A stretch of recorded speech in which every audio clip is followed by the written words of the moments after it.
Cato Podcast con Gabriela Calderón y Marcos Falcone.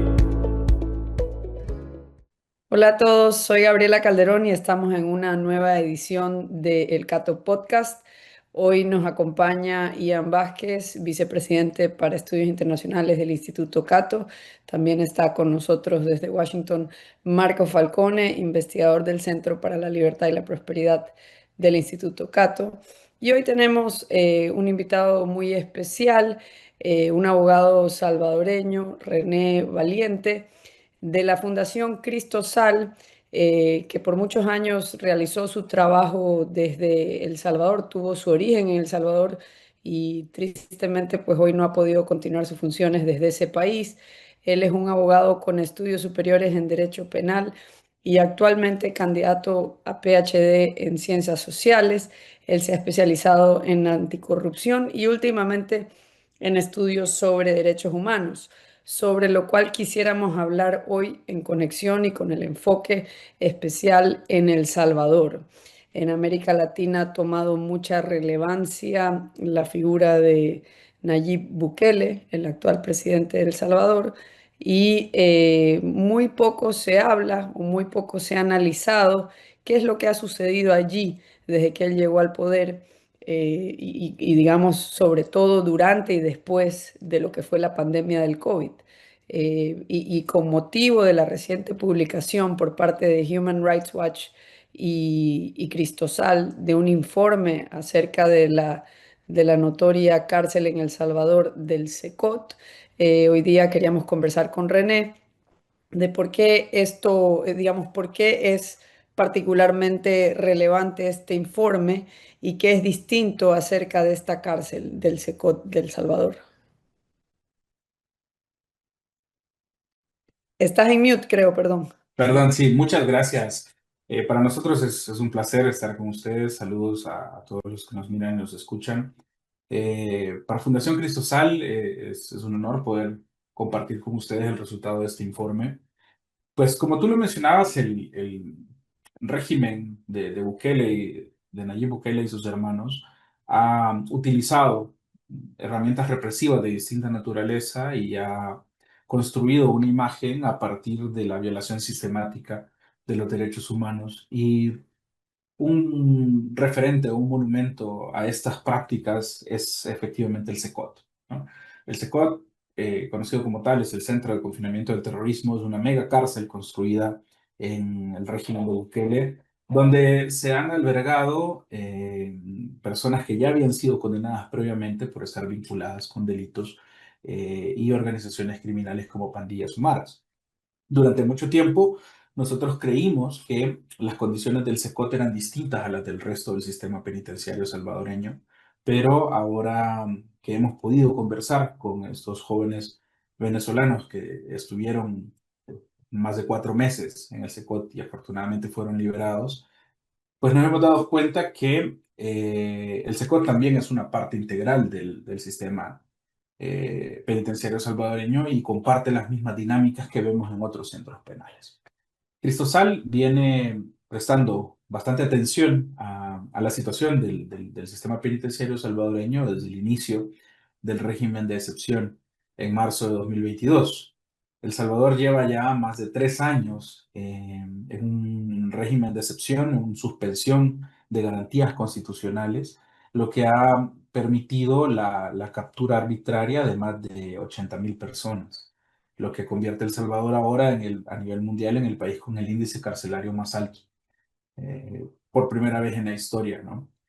Y eso también se ha visto reflejado en las condiciones de los centros penales. El sistema penitenciario salvadoreño ya era bastante precario antes de la implementación de esta medida, ya tenía problemas serios de violación de derechos humanos y todo esto se ha incrementado y se ha agravado con la implementación de esta medida del régimen de excepción. A partir de marzo de 2022 hemos registrado más de 420 casos de personas que han fallecido estando en custodia del Estado salvadoreño dentro de las cárceles. Ahí tenemos personas que han sido sometidas a violencia directa, torturas, malos tratos, vapuleos. Pero también tenemos personas a las que se les ha prohibido de manera sistemática el acceso a la salud. personas que ingresaron ya con alguna enfermedad o personas que han adquirido enfermedades dentro del centro penitenciario y que no han tenido acceso a médicos o a medicamentos. Incluso cuando sus familias han intentado proporcionárselos, les ha sido bloqueado el acceso. Y eso ha derivado en complicaciones de salud y posteriormente en el fallecimiento. Tenemos más de 420 casos que han sido registrados y estos se juntan a más de 3.900 denuncias que tenemos en este mismo periodo respecto de detenciones arbitrarias, malos tratos dentro del sistema penitenciario. Es decir, la situación del sistema salvadoreño es una crisis de derechos humanos, en particular cuando tomamos en cuenta estas instituciones del sistema de justicia.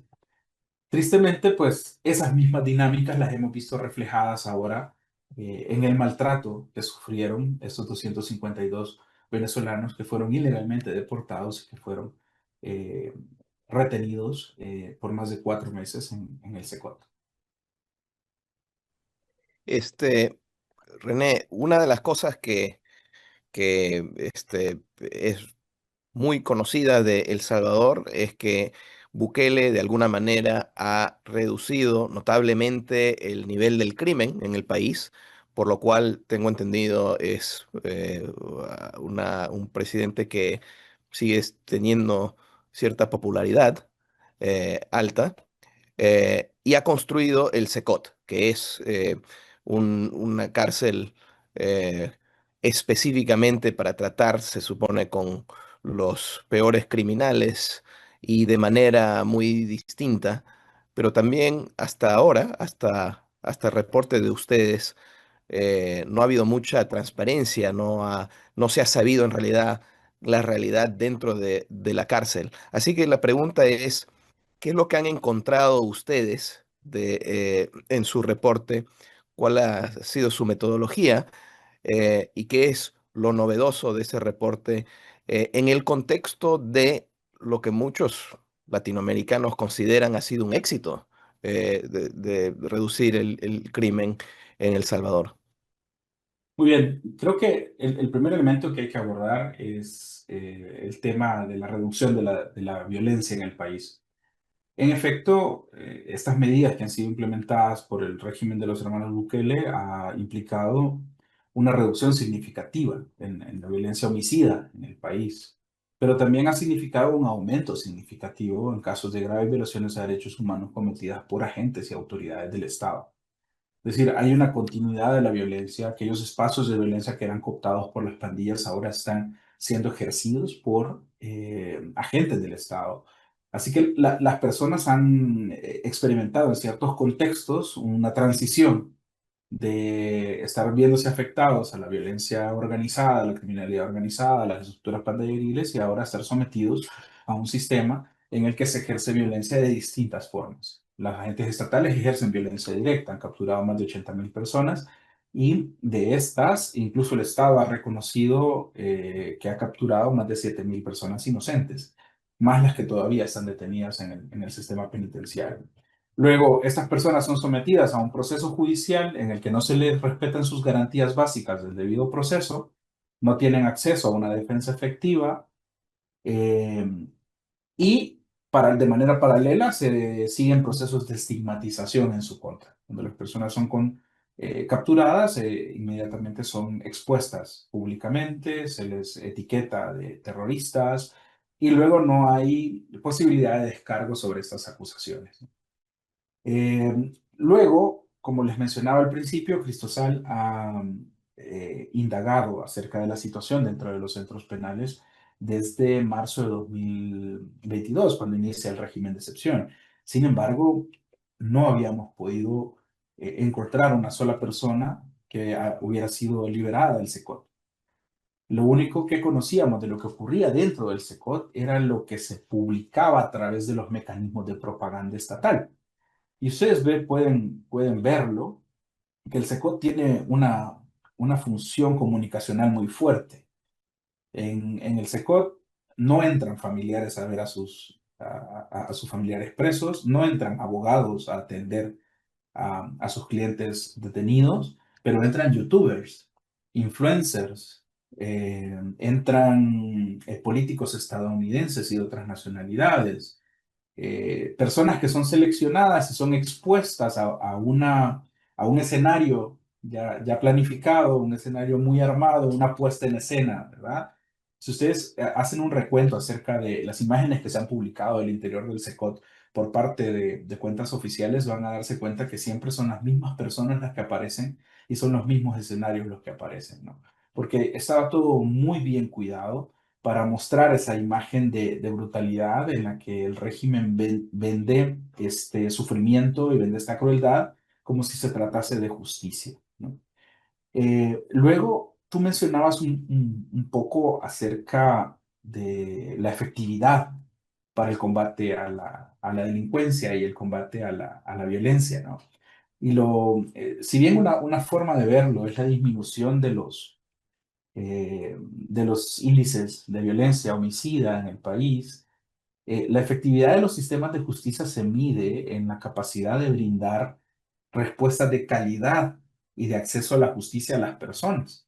Es decir, si tú eres víctima de un delito, la eficacia del sistema penal se va a medir en cuanto tenga la capacidad de resarcir el derecho que ha sido transgredido y te permita tener acceso a la justicia, es decir, ver reconocido la afectación, ver reconocido a la persona que ha sido responsable de esto y que exista un proceso de resarcimiento. En El Salvador, en 3 años hay 85.000 personas que no tienen juicio. Hay 85.000 personas, más de 85.000 personas que están detenidas con un proceso que sistemáticamente van alargando para evitar llegar a la fase plenaria del proceso y por lo tanto pues no podemos hablar de eficacia de un sistema penal que en más de 3 años ha sido incapaz de condenar a una sola persona. Y luego, sobre las condiciones nuevas o novedosas que hemos conocido en el SECOT, retomando lo que ya había mencionado antes, el SECOT parecía, teníamos la idea o la teoría construida de que el SECOT era más bien un aparato comunicacional, en el que las condiciones eran distintas a las del resto de centros penales. ¿Qué condiciones hemos visto en el resto de centros penales que creíamos que no se replicaban en el SECOT? Torturas, vapuleos sistemáticos, día tras día, de las personas que están ahí detenidas, privación de acceso al agua. Hay personas con enfermedades graves adquiridas y complicaciones de salud severos por no tener acceso a suficiente agua o agua de calidad o suficientemente limpia. Luego, el tema de la alimentación, el acceso a la salud, como ya lo mencionaba antes, incluso torturas. Vemos también una incomunicación absoluta. Las familias no tienen acceso a ver a sus familiares que están detenidos ya algunos por más de 3 años. También los defensores tienen esos mismos problemas. Y nosotros creíamos que estas condiciones no se replicaban en el SECOT. Ahora bien, gracias a los testimonios de estos jóvenes venezolanos que fueron liberados, hemos podido confirmar que el SECOT presenta muchas de estas mismas dinámicas y son, al parecer, acciones coordinadas por el Estado que se replican en todos los centros penales.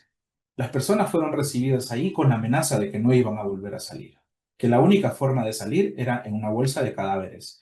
Ese mismo discurso se replica en otras cárceles de El Salvador. Luego los vapuleos diarios en 3 momentos específicos: por la mañana cuando se pasa lista, por las tardes antes de dormir y en los momentos previos o posteriores a ciertas visitas. Esas dinámicas se ven presentes en el resto de centros penales en El Salvador y también se han replicado en el SECOT. Creo que uno de los principales elementos que debemos destacar de este informe es que nos ha permitido tener un vistazo cierto y de primera mano de lo que ocurre dentro del SECOT y cómo esto es un reflejo de lo que pasa en todo el sistema penitenciario salvadoreño. Y eso permite, pues, concluir que hay ciertas dinámicas que son repetitivas en todos los centros penales del país, que son repetitivas en todas las instancias del proceso penal y por lo tanto son un indicador suficiente para pensar que estas acciones son orquestadas desde las altas esferas del poder. Es decir, hay una dirección clara que viene desde las altas esferas de las líneas de comando que permite que esto ocurra, lo propicia y genera las condiciones para que estas dinámicas de violencia se repliquen en todas las cárceles del sistema penitenciario. René, más allá del SECOT específicamente, Ujú, vos decías que una de las cosas que ahora ven replicadas en el SECOT, pero que veían en otros centros, son las torturas, por ejemplo, ¿no? ujú, Y vemos, bueno, denuncias de las torturas, pero también vemos, o por lo menos yo veo a veces en las redes sociales, celebraciones de las torturas, ¿no? Gente que dice, bueno, sí, se lo merecen, han sido torturados, bueno, eso está bien, ¿no? Lo cual indica una situación muy preocupante previa, ¿no? Entonces, ujú. ¿cómo nos puedes explicar cómo se llega a esa legitimación de la tortura, si se quiere, más allá de la propaganda que hoy se ve desde el Estado salvadoreño? ¿Cómo se fermenta, o sea, cómo se fermenta el hecho de que la respuesta sea la violencia institucionalizada? El hecho de que la violencia se traslade desde el sector privado, si se quiere, al sector público. O sea, se ha concluido en El Salvador que es imposible combatir la criminalidad sin ejercer violencia institucionalizada. Sí, la narrativa oficial ha construido una dicotomía falsa de que para lograr seguridad tiene que ceder en derechos, que los derechos humanos son un obstáculo para lograr seguridad. Y eso se ha logrado a través del uso sistemático del discurso de odio y de procesos de deshumanización que terminan generando reacciones negativas en el público respecto de las personas que están sufriendo estos vejámenes. Y eso tristemente lo hemos visto replicado en el caso de los venezolanos. Si tú te fijas, se construyó antes de la deportación, se construyó una imagen alrededor de estas personas. Se dijo que todos eran miembros del Tren de Aragua, se dijo que todos estaban condenados, se dijo que todos eran criminales peligrosos y luego se dijo que todos eran terroristas y que por lo tanto estas personas que estaban planteando una amenaza significativa para los Estados Unidos debían ser enviados al- a un lugar donde fueran recluidos y terminaron en el SECOT. Cuando analizamos caso a caso y consultamos fuentes oficiales y realizamos un proceso de contrastación de fuentes, vemos que los datos cuentan una historia completamente diferente. Más de bueno, prácticamente la mitad no tenían ni siquiera antecedentes penales. Y únicamente 8 individuos de 252, lo que equivale a un 3%, tenían antecedentes penales por delitos violentos. El resto tenía algunos antecedentes penales, por ejemplo, por infracciones de tránsito o cuestiones no vinculadas a estructuras criminales que tal vez podrían ser pues delitos revestidos de alguna gravedad, pero que no estaban vinculados o no automáticamente los vinculan a esa imagen que ha sido construida de ellos. Pues esa misma dinámica la vemos en El Salvador. En El Salvador se acusa sistemáticamente a las personas y se crea un piso paralelo en el que hay un proceso de estigmatización y de descrédito que primero intenta destruir la reputación de las personas, intenta destruir la imagen y generar esa visión del enemigo, ¿no? De la alteridad, ¿no? El otro. El enemigo está planteando una amenaza para la población y se construye una imagen del enemigo respecto de las personas que están siendo sometidas al proceso. La verdad es que en El Salvador también ocurre lo mismo. Hay amplias o grandes cantidades de personas inocentes que están siendo procesadas, que están siendo acusadas y que no tienen capacidad de defenderse porque el mismo Estado ha anulado la posibilidad de que estas personas ejerzan defensa legal, ya sea porque los tienen incomunicados o porque no tienen acceso a personas o porque el mismo régimen ha instaurado un sistema de miedo en el que los propios defensores deciden rechazar procesos vinculados al régimen de excepción porque por un lado, no tienen la capacidad de llevarlos a cabo por cómo está el sistema y cómo está modificado todo el aparataje legal, y por otro, porque tienen miedo a vincularse con ese tipo de casos. Entonces, se replican esas mismas dinámicas, es decir, se crea primero una imagen que deshumaniza al objetivo y luego, cuando este objetivo es atacado, se pretende, a través de ese proceso, generar una reacción positiva, que en algunos casos, pues resulta efectiva en sectores de la población.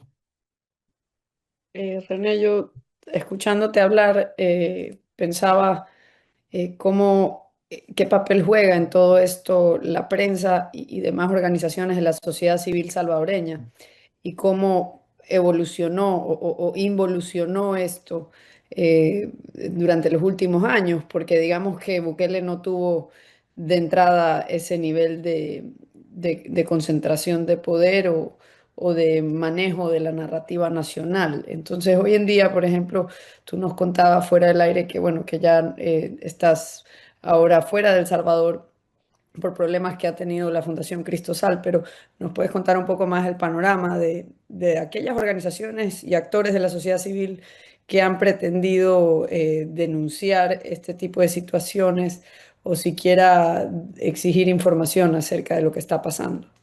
Claro, el espacio cívico en El Salvador y el ejercicio de la libertad de prensa están en situación de crisis. Eh, Bukele ha mantenido cierta presión y ciertos ataques respecto de voces disidentes prácticamente desde que llegó al poder, si no es que incluso antes. Y algunos medios han sido foco de ataques más fuertes. Medios digitales muy importantes en el país como El Faro tuvieron que dejar el país. Eh, y luego organizaciones encargadas de la defensa de derechos humanos también han sido objetivos del régimen. Y hemos visto cómo paulatinamente ha ido escalando el nivel de agresiones. Lo que inicialmente eran amenazas en redes sociales, ataques con cuentas falsas, de lo que comúnmente se le conoce en El Salvador como troll o troll centers, eran utilizadas para denigrar, para intentar desacreditar la postura de voces críticas. Sin embargo, en mayo de este año presenciamos una escalada muy abrupta en la persecución política en El Salvador. Luego de una crisis de imagen, el presidente Bukele reaccionó criminalizando representantes de organizaciones civiles, entre ellos, pues Alejandro Enríquez, quien es un abogado ambientalista que brinda servicios gratuitos a ciertas comunidades que están luchando en la protección de su territorio. José Ángel Pérez, que es un líder comunitario y pastor religioso de la comunidad del Bosque, fueron criminalizados y siguen hoy, 6 meses después de aquello, detenidos, acusados de un delito de desórdenes públicos por haber intentado exigirle al presidente que interviniera en un proceso de desalojo judicial que se le había ordenado a la comunidad. Días después, eh, un domingo, el domingo 18 de mayo, en altas horas de la noche, la policía llegó a la casa de nuestra compañera Ruth López y la detuvo acusándola de delitos de malversación de fondos, de peculado, una acusación que posteriormente fue cambiada a un delito de enriquecimiento ilícito, en un acto que pareciera ser que la fiscalía aceptó no tener la capacidad de demostrar un delito más complejo y decidió bajarlo a un delito, digamos, más genérico. Y luego de 6 meses, nuestra compañera Ruth sigue detenida. Pero, ¿por qué Ruth se convirtió en un objetivo del régimen? Ruth es una de las voces más importantes del movimiento social en El Salvador, una abogada experta anticorrupción que dirige nuestra unidad anticorrupción en Cristosal. Del trabajo de Ruth se desprenden más de 50 casos de corrupción en el periodo de Bukele que han sido investigados y que han sido revelados al público, ¿no? El trabajo de Ruth a través de los años ha sido investigar la corrupción, investigar violaciones a derechos humanos y señalar los actos que está cometiendo, particularmente pues el régimen de Bukele, y eso la convirtió en una voz incómoda. Ruth también ejerce como una especie de liderazgo muy natural en el resto de organizaciones sociales en El Salvador. Así que la captura de Ruth y las acusaciones que se le están haciendo eh, causaron un impacto muy profundo en las organizaciones sociales en El Salvador. Ahora, pues 6 meses después, sigue estando incomunicada, está incomunicada de su familia, incomunicada de su equipo legal, pese a que organizaciones internacionales han reconocido lo injusto de las acusaciones, como por ejemplo Amnistía Internacional, que ha declarado el caso de Ruth como una prisionera de conciencia, o otras organizaciones. Recientemente recibió el premio Magnitsky como defensora de derechos humanos y ha recibido reconocimientos internacionales. Y también la Corte Interamericana de Derechos Humanos ha emitido medidas cautelares en las que ordena al Estado salvadoreño revisar esa detención, revisar el aislamiento y verificar que se cumplan los derechos humanos y las garantías procesales de RUT. Sin embargo, la reacción estatal que hemos podido apreciar no ha sido orientada al cumplimiento de esas medidas, ¿no? RUT sigue detenida con la incertidumbre si se va a realizar o no un, una audiencia en estas fechas próximas. El proceso está declarado bajo reserva para evitar que el público conozca detalles o aspectos sobre el proceso. Y lo que pedimos respecto del caso de Ruth es que pueda tener un juicio público, que tenga la posibilidad de defenderse de las acusaciones, que sabemos que son injustas. El caso de Ruth es un caso de criminalización del disenso, es un caso de criminalización de voces críticas y ha sido criminalizada específicamente por su labor como defensora de derechos humanos y como investigador anticorrupción en El Salvador. Tristemente, como les mencionaba, el caso de Ruth no es un caso aislado, sino que se debe entender en el contexto de esta escalada de persecución política en El Salvador, que días después de la captura de Ruth, por ejemplo, implicó también la captura de Enrique Anaya, un abogado constitucionalista muy reconocido en El Salvador, cuyo único mal fue defender públicamente el caso de Ruth. Apareció en una entrevista televisiva criticando el proceso, defendiendo la inocencia de Ruth, y 4 días después fue detenido y criminalizado por un delito, si no me equivoco, de lavado de dinero y activos o algo parecido. Un caso que también ha sido declarado bajo reserva. Un elemento importante que hay que considerar respecto de estos procesos de persecución política es que, como ya les mencioné, El Salvador vive en régimen de excepción, en suspensión de garantías constitucionales desde hace más de 3 años.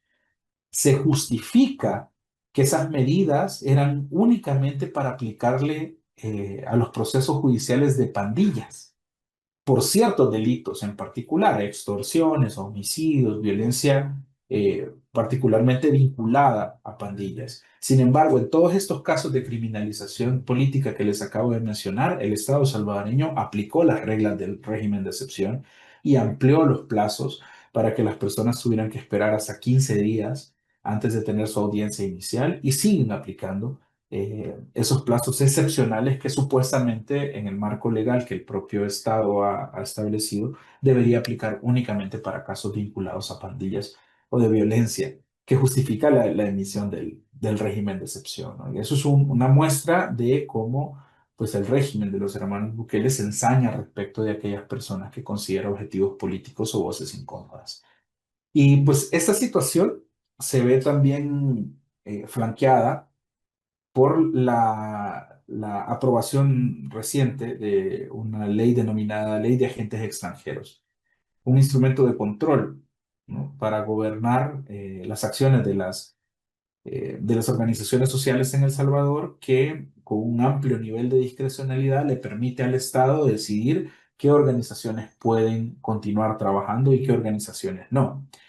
Esto imponiéndoles cargas tributarias altas, de un 30% de los ingresos de las organizaciones que siempre que tengan financiamientos extranjeros, pero también imponiendo la capacidad de multar a estas organizaciones sociales hasta con $250,000, ¿no? En un proceso carente de garantías en el que gobierna la discrecionalidad, y por ello consideramos que la ley de agentes extranjeros, más de ser un cuerpo normativo, digamos, ordinario, es un instrumento de control que anula la capacidad de las organizaciones para trabajar en el país y las obliga a someterse a lo que el régimen considere apropiado, ¿no? Y las mantiene en una constante vigilancia de sus acciones para intentar pues evadir esas consecuencias negativas que se les imponen y se les ponen como amenaza. Entonces las organizaciones sociales están trabajando ahora con la mordaza de que, aparte de que pueden ser criminalizados,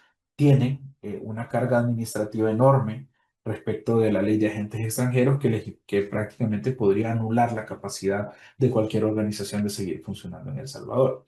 Por ello les mencionaba al principio que el espacio cívico en El Salvador está en una situación de crisis. Tenemos más de 100 personas que han dejado recientemente el país, 33 de ellos defensores de derechos humanos. Tenemos más de 100 personas vinculadas a medios de comunicación, periodismo, trabajo comunitario, organizaciones sociales que están fuera de El Salvador con temor a regresar por el miedo que impone pues, toda esta situación que les he relatado respecto de la persecución política en El Salvador. Los estados de emergencia típicamente se usan por los regímenes para ejercer control y que van más allá de lo que inicialmente se dice que justifica el estado de excepción, como tú acabas de decir. ¿Hay algún indicio de que cuándo se puede acabar este estado de emergencia en El Salvador? Y de hecho, cuéntanos un poco de lo que ocurría en El Salvador durante la pandemia respecto al trato de la gente, etcétera, porque yo creo que la pandemia fue usada alrededor del mundo, sobre todo por regímenes autoritarios, eh, para ejercer mayor control sobre la sociedad, vulnerar los derechos de las personas y en muchos casos fue un ejercicio de ver hasta dónde pueden empujar estos sistemas de control, ¿no? Yo no sé cómo interpretas esa fase de la pandemia, de esa fase del gobierno de Bukele. Sí, es importante considerar que Bukele ha ejercido el poder ya hoy en su séptimo año, primero elegido constitucionalmente y luego reelecto inconstitucionalmente. Y una buena porción de este periodo que ha estado en el poder lo ha ejercido con exceso en los poderes de emergencia. Primero, al inicio de su primer periodo, con el tema de la pandemia, como tú lo has mencionado, y luego, a partir de 2022, con un régimen de excepción que implicó que los salvadoreños fueron a las urnas, incluso limitados en sus garantías constitucionales, y logró la reelección en ese contexto de represión, ¿no? y de anulación de garantías y de derechos constitucionales. Ahora bien, la pandemia fue el primer ejercicio de limitación de garantías constitucionales de manera generalizada que vimos en El Salvador. Y ese gobierno se caracterizó por la implementación de medidas altamente represivas, que incluyeron la privación de libertad de gran cantidad de personas, la adopción de medidas sanitarias cuestionables, como la distribución de ciertas medicinas que no tenían un respaldo científico antes de recibir las vacunas oficialmente aceptadas de acuerdo a los estándares internacionales, eh, la restricción sistemática del derecho de circulación de las personas, lo que llevó a la Sala de lo Constitucional de aquel momento a pronunciarse al respecto y a limitar la capacidad del Estado para emitir ese tipo de decretos de emergencia, ¿no? Obligó al Estado a repensar esa vía y a respetar la Constitución respecto de todas esas personas que estuvieron, como lo he mencionado, privadas de libertad en condiciones cuestionables, incluso de insalubridad, durante muchísimo tiempo. Es decir, la Sala de lo Constitucional lo que hizo a través de procesos de habeas corpus fue detener privaciones de libertad que el Estado estaba realizando con la excusa de llevar a cabo medidas sanitarias respecto del COVID, pero que servían para atropellar los derechos de las personas y no consideraban la dignidad de los individuos dentro de la adopción de esas medidas. Ese fue como el primer aviso sobre el abuso de las medidas de los poderes de emergencia, ¿no? De acuerdo al sistema internacional de los derechos humanos, estas medidas están reconocidas. Es decir, es posible que existan condiciones sociales que justifiquen una limitación de derechos temporal y sometida a ciertos criterios de proporcionalidad para salvaguardar la seguridad y los derechos de la mayoría, pero estamos hablando de condiciones excepcionales, limitadas a periodos cortísimos y exclusivamente amarrados a la necesidad y la proporcionalidad de proteger a la población. Hablamos de situaciones vinculadas, por ejemplo, a un huracán, un terremoto, un conflicto armado, grave conmoción social, es decir, elementos o situaciones esporádicas que justifican actuar de manera inmediata para salvaguardar los derechos de la mayoría. Sin embargo, lo que estamos presenciando, y ya no solo en El Salvador, porque esto se está convirtiendo peligrosamente en un modelo que se replica en distintas partes del mundo, lo que presenciamos es un abuso absoluto de los poderes de emergencia. Temporalmente, proporcionalmente y en términos de justificación, no se cumplen los estándares internacionales. Sin embargo, El Salvador sigue como un régimen de excepción implementado desde hace más de 3 años y medio. El mismo camino sigue, por ejemplo, Honduras, que estuvo este fin de semana en elecciones generales y hubo mucha incertidumbre respecto de si el régimen de excepción seguía o no seguía vigente, porque pese a que hubieron medidas legislativas y judiciales orientadas a eliminar la vigencia del régimen de excepción, pues las medidas siguieron siendo aplicadas de facto por las autoridades. Entonces, esta relativización de los estándares democráticos de gobierno y este auge del abuso de los poderes de emergencia, sin duda es algo a lo que debemos prestarle atención, porque estas medidas autoritarias son contagiosas. Como se aplican en un país, cuando uno ve que se pueden utilizar de manera impune, es muy fácil que otros sigan ese mismo camino y es lo que estamos viendo en Centroamérica. Luego, el régimen de excepción en El Salvador ya ha traspasado, digamos, todos los límites lógicos, jurídicos, conocidos y ha servido como una excusa para mantener un mecanismo represivo del Estado. Como les digo, son más de 80.000 personas las que están procesadas sin que luego de 3 años se logre una sola condena de estas personas. Y ha servido para una violación sistemática de los derechos humanos. Sin embargo, el régimen de excepción tiene un carácter simbólico todavía más fuerte, que se ha construido como una herramienta de miedo y es una herramienta muy efectiva. El régimen de excepción se utiliza como amenaza. Los policías en las calles dicen, le voy a aplicar el régimen de excepción. Los policías van a desalojar una parte de la ciudad que se va a convertir en, qué sé yo, restaurantes o en hoteles, y tú entrevistas a los vendedores que han sido desalojados y se les ha amenazado con el régimen de excepción. Han habido casos incluso que el régimen de excepción ha sido utilizado como amenaza en situaciones de violencia sexual llevadas a cabo por agentes del Estado, representantes del Estado que amenazan a las víctimas con aplicarles esas medidas. Entonces, el régimen de excepción tiene un carácter simbólico muy fuerte y hay que entender que de manera paralela al régimen de excepción, el Estado salvadoreño también ha trabajado en construir un andamiaje legal, reformando procesos penales, reformando códigos penales y de justicia de adolescentes, que ha llevado ahora a una desfiguración total del proceso penal. De tal manera que el día de mañana que se derogue el régimen de excepción, todas esas medidas permanentes van a continuar. Y esas modificaciones legales, que son contra principios democráticos, ya establecen, digamos, un mecanismo que permite continuar con esta vía represiva.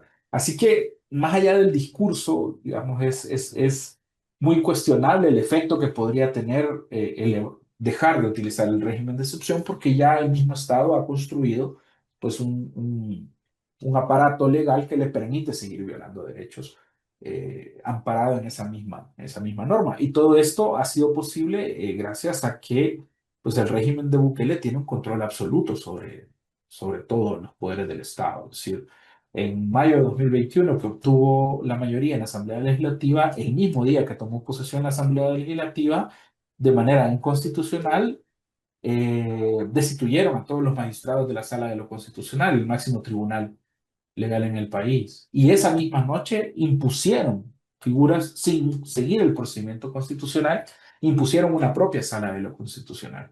Y esto fue seguido por un proceso un poco más lento, pero igual de efectivo, que les permitió sustituir un porcentaje elevadísimo de todas las judicaturas en el país. Emitieron normativas que obligaban a los jueces mayores de 60 años a renunciar o a ponerse a sus cargos a disposición, y esto generó despidos masivos en el órgano judicial y la selección, ahora libre de todo proceso constitucional, ya pudieron elegir a los jueces que querían en cargos específicos, ¿no? Y eso ha permitido tomar prácticamente todo el sistema de justicia, tomar el poder legislativo y poder gobernar sin frenos ni contrapesos. René, yo te quería hacer una pregunta.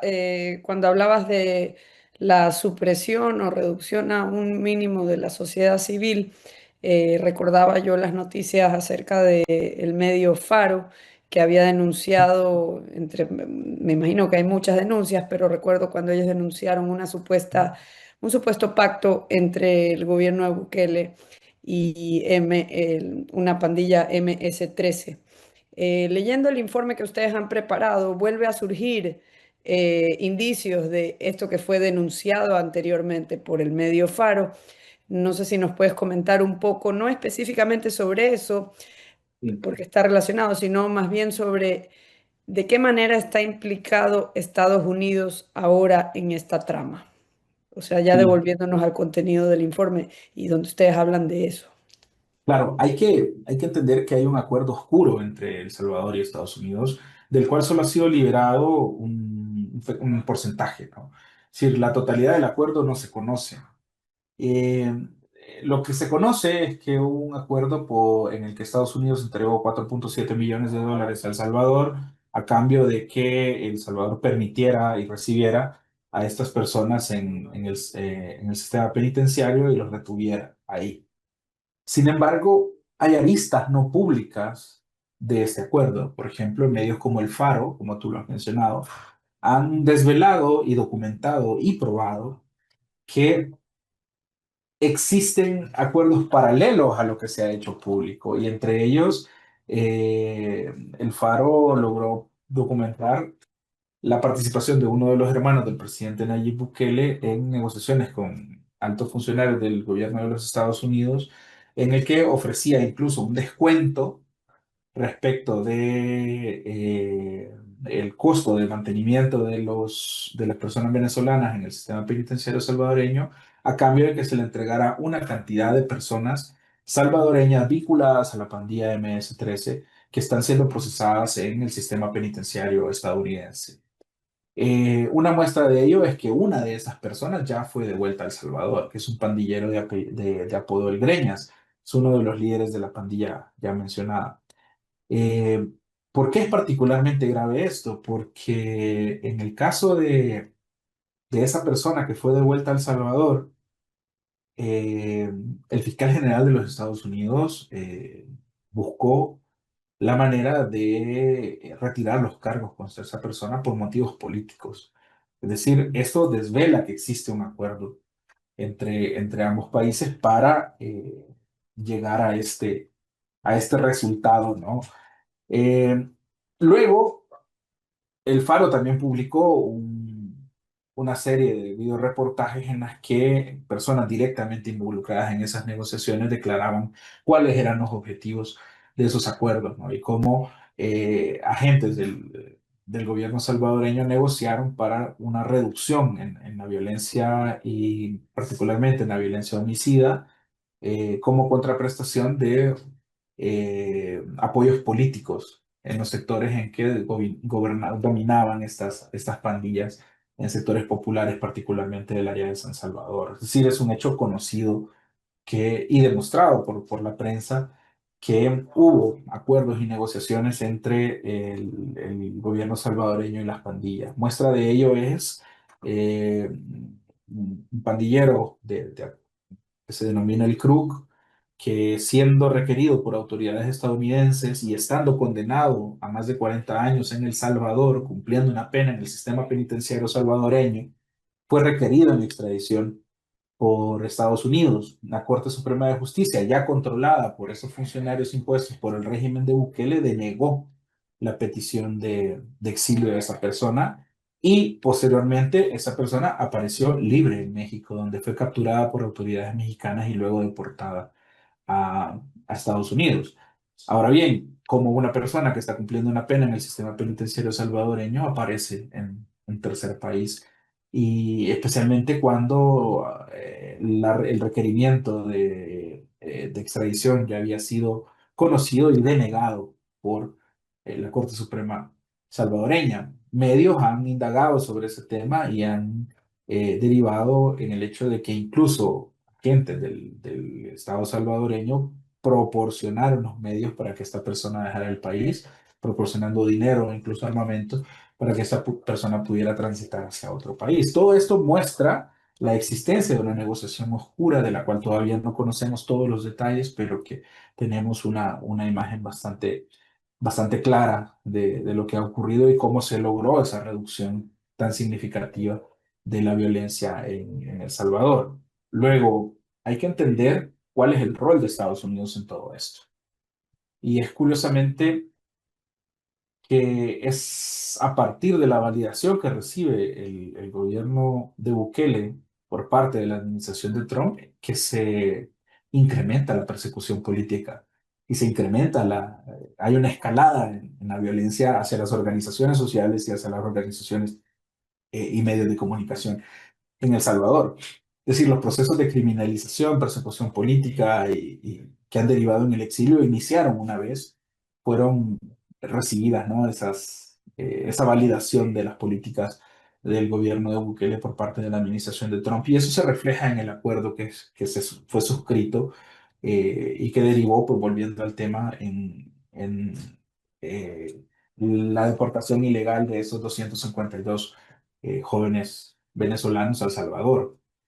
Es curioso que ambos estados han pretendido lavarse las manos respecto de su responsabilidad en ese acuerdo y en la situación completa, ¿no? De las personas que sufrieron esos vejámenes, cuando la verdad es que los dos países son responsables de manera coordinada de lo que les ha ocurrido. Es decir, ellos han intentado tirarse la pelota entre uno y el otro. La administración Trump dice que las torturas no han ocurrido en su territorio, y Bukele dice que no estaban sometidos a su jurisdicción, sino que estaban a la jurisdicción de Estados Unidos, cuando en realidad ambos países son responsables.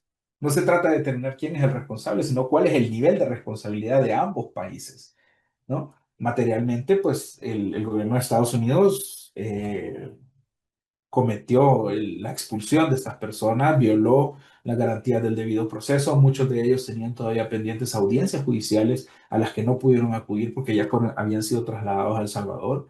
Y luego el hecho material de tener personas sobre su custodia en el SECOT también genera responsabilidades para el presidente Bukele. Estas personas fueron sometidas a actos de tortura, vejaciones, de ataques físicos, incluso ataques sexuales dentro del sistema penitenciario. Fueron privados del acceso a agua suficiente y limpia, comida adecuada. Y tristemente es vergonzoso para nosotros pensar que, siendo El Salvador un país sostenido por migrantes, la administración de Bukele decidiera formar parte de un acuerdo tan macabro como este y se prestara a servir de verdugo de estas personas inocentes que han sido estigmatizadas, y se ha intentado mandar un macabro mensaje con este acto. Es decir, todos estos vejámenes que pasaron en El Salvador están sirviendo y han servido para enviar un mensaje contrario a la migración, y creemos que es contrario contra toda noción de derechos humanos instrumentalizar la vida, la integridad de personas inocentes en este contexto para enviar un mensaje de esa naturaleza. René, muy brevemente, porque creo que no nos queda mucho tiempo, yo quería preguntarte, porque en una conversación que tuve recientemente con una persona en Salvador, percibí un poco de miedo por el futuro. No digo, más allá de si en el futuro Bukele va a seguir siendo presidente, en el futuro cercano, quiero decir, ¿no? En el momento en el que no esté Bukele, ¿no? Percibo una especie de miedo acerca de qué es lo que va a pasar con los criminales que hoy están en la cárcel, que no van a estar toda la vida en la cárcel, ¿no? En el sentido de si lo que puede ocurrir es una venganza, una revancha, ¿no? Que en realidad esta represión de la violencia después se vuelve una especie de boomerang, ¿no? Donde la violencia estalle el día que el presidente cambie. ¿Vos qué te genera una reflexión así? ¿Compartís ese miedo? ¿No? No sé cuál es tu opinión. No, creo que ese tipo de mensajes forman parte de la construcción narrativa del discurso populista de Bukele y ha trabajado arduamente en mantener vivo ese discurso a través de crear ese enemigo y esa amenaza de que las personas van a salir y un día, si van a salir, pueden generar de nuevo caos social. Por ello es que no han condenado todavía a ninguno. Porque el día que condenen a esas personas, se acaba la validez de ese enemigo que ha sido construido. Y por eso es que se mantiene el régimen de excepción como una medida que se sigue ampliando y se sigue ampliando y se sigue ampliando. Recientemente acaban de ampliar el proceso de instrucción, lo que significa que las personas van a poder estar hasta un periodo de 5 años en proceso.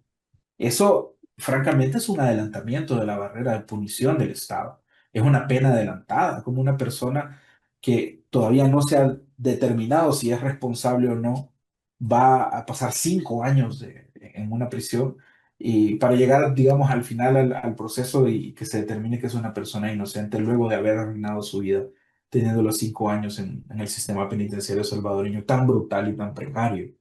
Entonces, creo que esa medida, esa sensación de miedo a lo que podría pasar si se libera a las personas, forma parte de la estrategia comunicacional alrededor del régimen y de la estrategia comunicacional alrededor del estado de excepción. Es una medida tendiente a generar una visión positiva de las personas respecto de la supresión de las garantías constitucionales y del régimen de excepción como instrumento comunicacional eh, que no está fincado en la realidad. La verdad es que estas personas están siendo procesadas y deberían haber acusaciones serias sobre estas personas.